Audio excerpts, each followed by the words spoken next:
Hi friends, welcome to our channel My Lifestyle and Cooking. First time பார்க்குறீங்கன்னா subscribe பண்ணிட்டு பாருங்க friends. நம்ம இன்னைக்கு ஒரு ஹெல்த்தியான பிரேக்ஃபாஸ்ட் டின்னர் ரெசிபி தான் பார்க்க போகிறோம். ராகி உப்புமா. இந்த ராகி உப்புமாவில் நம்ம வெள்ளை ரவை சேர்க்கலை, கோதுமை ரவை சேர்த்து நல்லா மெத்துன்னு நல்லா சாஃப்டாகவே செஞ்சுருக்குறோம். ரொம்ப சுவையாக இருக்கும். வாங்க அது எப்படி பண்ணலான்னு பார்க்கலாம். இது செய்கிறதுக்கு ஸ்டவ்வில் ஒரு பேன் எடுத்து வச்சுருக்கிறேன். இதில் ஒரு அரை டீஸ்பூன் அளவுக்கு நெய் சேர்த்துக்கலாம். நெய் நல்லா உருகி வந்ததுக்கப்புறமா நான் இந்த கப்பில் 1 கப் அளவுக்கு கோதுமை ரவை சேர்த்துருக்கிறேன். நீங்கள் எந்த கப்பில் வேணாலும் மெஷர்மெண்ட் எடுத்துக்கலாம். ஃப்ளேமை சிம்மில் வச்சுட்டு ஒரு நிமிஷத்துக்கு கோதுமை ரவையை நல்லா வறுத்தெடுத்துக்கலாம். அடுத்ததாக இது கூடவே நம்ம கோதுமை ரவை எடுத்தோம்னா அதே கப்பில் 1 கப் அளவுக்கு ராகி மாவு சேர்த்துக்கலாம். ராகி மாவும் சேர்த்துட்டு சிம்மில் வச்சு நல்லா வறுத்தெடுக்கணும். ஹை ஃப்ளேமில் வச்சு வறுத்திங்கன்னா ராகி மாவு சீக்கிரமாகவே கரிஞ்சிரும். அதனால் லோ ஃப்ளேமில் வச்சு நல்லா வறுத்தெடுக்கணும். ஒரு 5 நிமிஷத்துக்கு வறுத்தெடுக்கணும். இது போல் நம்ம வறுத்தெடுத்து செய்யும்போது அந்த ராகி மாவோட கொழப்பு தன்மையெல்லாம் இல்லாமல் நல்ல சாஃப்டாக இருக்கும் உப்புமா. இது போல் நான் இங்கே ஒரு 5 நிமிஷத்துக்கு வறுத்தெடுத்துருக்கிறேன். இப்போ நம்ம ஸ்டவ் ஆஃப் பண்ணிடலாம். ஆஃப் பண்ணிவிட்டு இதே பேனில் வைக்க வேண்டாம், வேறு ஒரு பிளேட்டுக்கு மாற்றி வச்சுருங்க. இப்போ இது இருக்கட்டும். அடுத்ததான் நான் ஸ்டவ்வில் ஒரு சாஸ்பேன் எடுத்து வச்சுருக்கிறேன். இதில் நம்ம எடுத்துருக்கிற அளவுக்கு 5.5 கப் அளவுக்கு தண்ணி கரெக்டாக இருக்கும். நம்ம தண்ணி சேர்க்கும் போது தண்ணி நல்லா கொதிச்சு இருக்கணும். அதனால் பக்கத்து ஸ்டவ்வில் மாற்றி வச்சிடலாம். இது சூடாகி வரட்டும். அடுத்ததாக இங்கே ஸ்டவ்வில் ஒரு பேன் எடுத்து வச்சுருக்கிறேன். இதில் ஒரு 1.5 டேபிள் ஸ்பூன் போல் எண்ணெய் சேர்த்துக்கலாம். எண்ணெய் நல்லா சூடானதுக்கப்புறமா அரை டீஸ்பூன் அளவுக்கு கடுகு சேர்த்துருக்கிறேன். கடுகு நல்லா பொரிஞ்சதுக்கப்புறமா 1 டீஸ்பூன் அளவுக்கு கடலைப்பருப்பு, 1 டீஸ்பூன் அளவுக்கு உளுந்தம்பருப்பு சேர்த்துருக்கிறேன். சேர்த்து நல்லா கலந்துட்டு இது கூடவே கொஞ்சமாக முந்திரி பருப்பு சேர்த்துருக்கிறேன். இது ஆப்ஷனல் தான், விருப்பப்பட்டால் சேர்த்துக்கோங்க, என்ன ஸ்கிப் பண்ணிக்கலாம். இதுக்கு பதிலாக வேர்க்கடலை கூட சேர்த்துக்கலாம். சேர்த்துட்டு நம்ம சேர்த்துருக்கிற அந்த பருப்பு எல்லாம் கொஞ்சம் சிவந்து வர மாதிரி வறுத்தெடுத்துக்கலாம். அடுத்ததாக இது கூடவே மீடியம் சைஸில் ஒரு வெங்காயம் சின்னதாக வெட்டி வச்சுருக்கிறேன், அதை சேர்த்துக்கலாம். கூடவே 2 பச்சை மிளகாய் நீலவாக்கில் வெட்டி வச்சுருக்கிறேன், அதையும் சேர்த்துக்கலாம். கூடவே கொஞ்சமாக கருவேப்பிலையும் சேர்த்துருக்கிறேன். நீங்கள் பச்சை மிளகாய் உங்கள் காரத்துக்கு தக்கன கொஞ்சம் கூட்டி குறைச்சி சேர்த்துக்கலாம். சேர்த்துட்டு நல்லா வதக்கி எடுத்துக்கலாம். நம்ம சேர்த்துருக்கிற வெங்காயம் கொஞ்சம் சாஃப்டாகி வரதுறையும் வதக்கி எடுத்துக்கலாம். அடுத்ததாக இது கூடவே 2 கேரட் 2 பீன்ஸ் சேர்த்துருக்கிறேன். கூடவே ஒரு 1/4 கப் போல் பச்சை பட்டாணி சேர்த்துக்கலாம். நாங்கள் வேக வச்ச பச்சை பட்டாணி தான் சேர்த்துருக்கிறேன். நீங்கள் ஊற வச்ச பச்சை பட்டாணி இல்லை ஃப்ரெஷ்ஷான பட்டாணி கூட சேர்த்துக்கலாம். கூடவே சின்ன சைஸில் ஒரு தக்காளி பழம் சின்னதாக வெட்டி சேர்த்துருக்கிறேன். சேர்த்துட்டு நல்லா கலந்து எடுத்துக்கலாம். இது கூடவே பொடியாக நறுக்கின இஞ்சி ஒரு டேபிள் ஸ்பூன் போல் சேர்த்துருக்கிறேன்.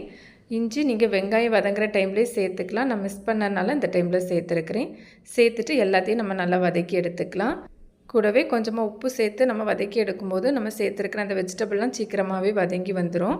ரொம்பலாம் வதங்கி வரணும்னு வேண்டாம், பாதி வதங்கி வந்தாலே போதும். நம்ம ரவெல்லாம் வேக வச்சு எடுப்போம்ல, அந்த டைமில் நல்லாவே வெந்து வந்துடும். இது போல் நல்லா வதங்கி வந்ததுக்கப்புறமா இது கூடவே கொஞ்சம் ஒரு 1/4 டீஸ்பூன் போல் காயப்பொடி சேர்த்துருக்கிறேன். சேர்த்துட்டு நல்லா கலந்து எடுத்துக்கலாம். இப்போ நம்ம இதில் நம்ம ஏற்கனவே வறுத்து வச்சுருந்தோம்ல ரவை ராகி மாவு, அதை இதில் சேர்த்துக்கலாம். சேர்த்துட்டு நல்லா ஒருக்க கலந்து எடுத்துக்கோங்க. இது போல் நல்லா கலந்து எடுத்துட்டு இப்போ இதில் தேவையான அளவு உப்பு சேர்த்துக்கலாம். நம்ம ஏற்கனவே வெஜிடபிள்க்கெலாம் உப்பு சேர்த்துருக்குறோம். இப்போ உப்புமாவுக்கு மட்டும் தேவையான அளவு உப்பு சேர்த்துக்கலாம். சேர்த்துட்டு நல்லா கலந்து எடுத்துக்கலாம். அந்த உப்பு நல்லா எல்லாத்தோடு சேர்ந்து வர மாதிரி கலந்து எடுத்துட்டு இப்போ நம்ம இதில் தண்ணி சேர்த்துக்கலாம்.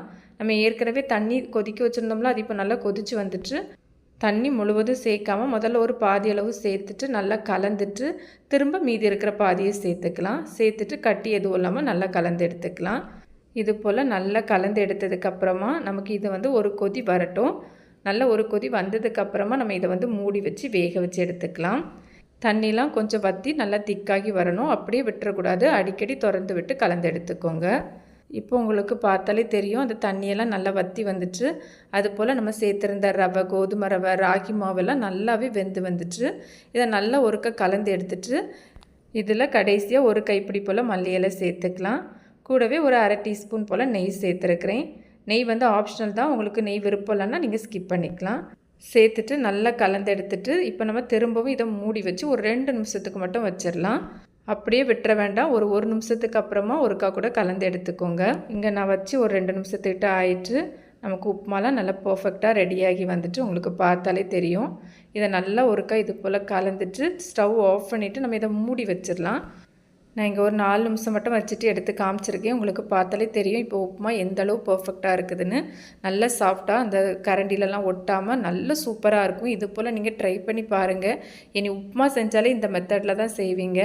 ரொம்ப ரொம்ப ஹெல்த்தியான ஒரு உப்புமா. இல்லை ராகி மாவு அது மாதிரி கோதுமை ரவை சேர்த்து தான் செஞ்சுருக்கோம். ரொம்ப ரொம்ப சுவையாக இருக்கும். இதே அளவுகளில் இதே மெத்தடில் கண்டிப்பாக ட்ரை பண்ணி பாருங்கள். வீட்டில் எல்லோரும் கேட்டு வாங்கி சாப்பிடுவாங்க. அவ்வளோ சுவையாக இருக்கும். நான் எடுத்து காமிக்கிறேன். உங்களுக்கு பார்த்தாலே தெரியும் எந்த அளவு சாஃப்டாக இருக்குதுன்னு. கண்டிப்பாக நீங்களும் இந்த ரெசிபியை ட்ரை பண்ணி பாருங்கள். ட்ரை பண்ணி பார்த்துட்டு உங்களுக்கு எப்படி வந்ததுன்னு மறக்காமல் கமெண்ட்ஸ் பண்ணுங்கள். ரெசிபி வீடியோ கண்டிப்பாக உங்களுக்கு பிடிக்கும். பிடிச்சிருந்தால் லைக்கோட ஹைப்பும் பண்ணிவிட்டு சப்ஸ்கிரைப் ஷேரும் பண்ணுங்கள் ஃப்ரெண்ட்ஸ். தேங்க்ஸ் ஃபார் வாட்சிங். பாய்.